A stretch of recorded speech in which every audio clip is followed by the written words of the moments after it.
He shouldn't have to read his entire answer. I'm offering to inform him. If he would just take 15 minutes away from his photo ops, he can watch my brilliant documentary on X or YouTube. We'll even try to get it on TikTok so that he can find it.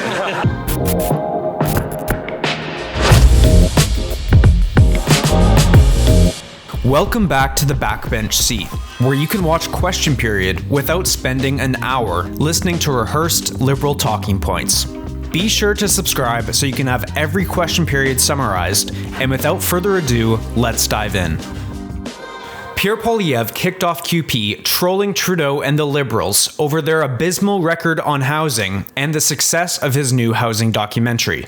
But, Mr. Speaker, people do not have roofs over their head. After 8 years of this Prime Minister, housing costs have doubled. Toronto's the worst housing bubble in the world, and Canada has the worst mortgage bubble in the entire OECD after 8 years of his policies. That's why nearly 4 million people on X alone have watched my groundbreaking and much acclaimed documentary, Housing Hell, How We Got Here and How We Will Get Out. Will the Prime Minister become the 4 millionth Canadian to watch this documentary so he can see a common sense plan to reverse the housing hell that he's caused? The Right Honourable Prime Minister.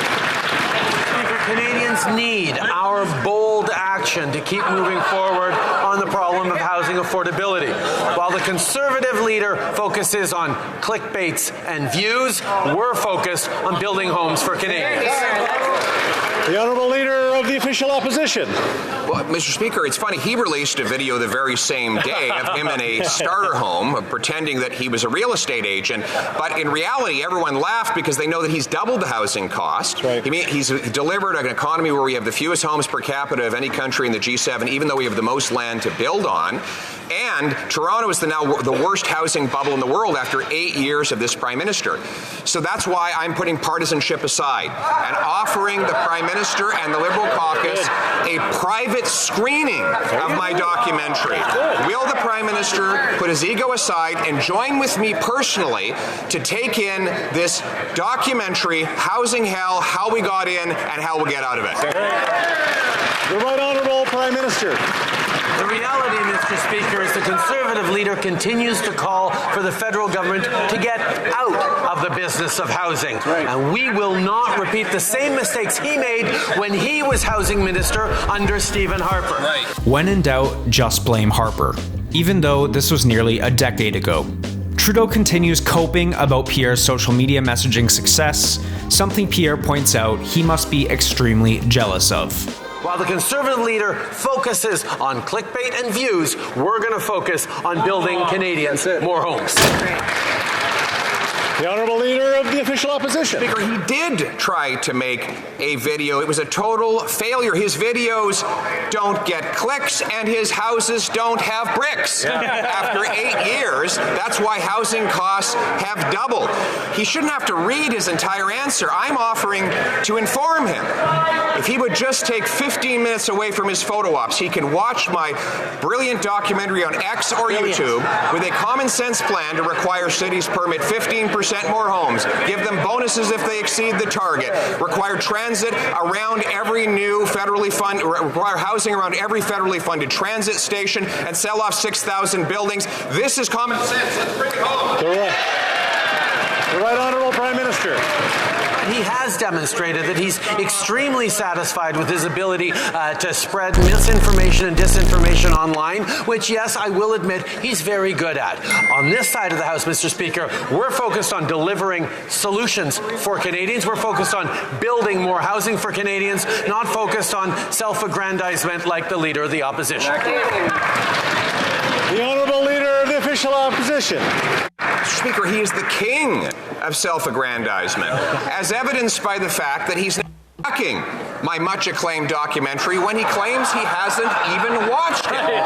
How would he know about the common sense solutions if he hasn't had the attention span to sit there for 15 minutes on YouTube or X and watch it, Mr. Speaker? We'll even try to get it on TikTok so that he can find it. Mr. Speaker, it includes a common sense plan to cut bureaucracy and taxes so that we can bring it home.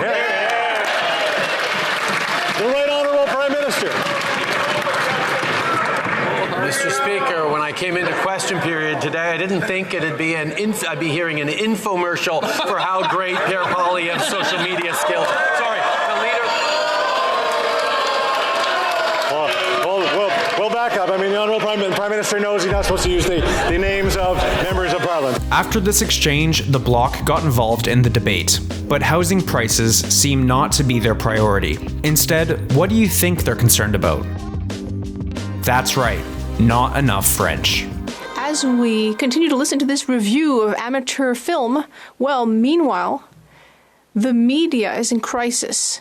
Our journalism is getting weaker. Arts and culture, too. Our rural regions, French, they're all under pressure. Will the Prime Minister recognize that there is no worse time to cut 800 positions at Radio-Canada CBC?